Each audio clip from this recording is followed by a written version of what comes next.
একটা প্রশ্ন আপনার জন্য, কেন আমেরিকা পাকিস্তানকে কোটি কোটি ডলার দেয়? কেন ভারতের শত্রুদের সঙ্গে তার গোপন চুক্তি হয়? কেন 1971 সালে যখন ভারত জিতে যাচ্ছিল তখন আমেরিকা পাঠিয়েছিল যুদ্ধজাহাজ ভারতকে থামাতে? আর আজও কেন পাকিস্তানকে দেওয়া হয় F-16 জেট, যেগুলোর নিশানা হতে পারে আমাদের সেনারা? আজ এসব প্রশ্নের উত্তর খুঁজব সন্ধ্যা প্রদীপ অনুষ্ঠানে। স্বাগতম আপনাকে অন্তর্বীণা ইউটিউব চ্যানেলের সন্ধ্যা প্রদীপ অনুষ্ঠানে। আমি সুমন্ত। আজ আপনাদের সঙ্গে এক ভয়ঙ্কর বাস্তবতার মুখোমুখি হতে চলেছি। আমেরিকা ভারতীয়দের চোখে অনেক সময় বন্ধু, কিন্তু ইতিহাসের পাতায় তার পরিচয় কি এক চিরশত্রুর মতো নয়? আমেরিকা কেন ভারতের শত্রু? কেন পাকিস্তানের চিরবন্ধু? জন্মলগ্ন থেকেই আমেরিকা ছিল পাকিস্তানপন্থী।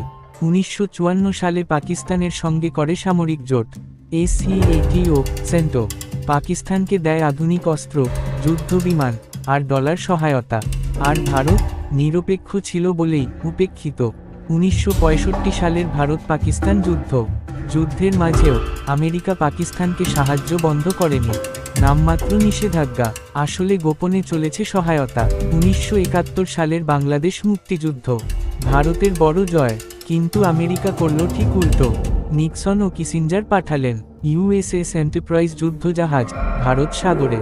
ভারতের বিরুদ্ধে, পাকিস্তানের পক্ষে। 2001 থেকে 2018 সন্ত্রাসবাদ দমনের নামে পাকিস্তানে পাঠিয়েছে প্রায় $30 বিলিয়ন, কিন্তু সেই টাকা গেছে জেহাদি সংগঠনের পেছনে, যারা টার্গেট করেছে ভারতকেই। 2022 সালে আমেরিকা দিল পাকিস্তানকে F-16 আপগ্রেড কিট। ভারত আপত্তি জানালেও আমেরিকা বলল উই ট্রাস্ট পাকিস্তান। কেন তাহলে বলুন? যে দেশ একাধিক যুদ্ধে পাকিস্তানের পাশে ছিল, সে কি ভারতের বন্ধু হতে পারে? যে দেশ ভারতের শত্রুদের ফান্ড করে, তাকে কি বন্ধু বলা যায়?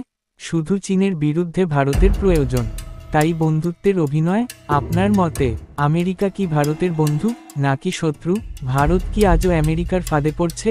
কমেন্টে আপনার মতামত দিন। ভিডিওটি শেয়ার করুন আপনার বন্ধুদের সঙ্গে, যাতে সবাই জানে এই অপ্রকাশিত ইতিহাস। সাবস্ক্রাইব করুন অন্তর্বীণা ইউটিউব চ্যানেল, কারণ আমরা সত্য বলার সাহস রাখি।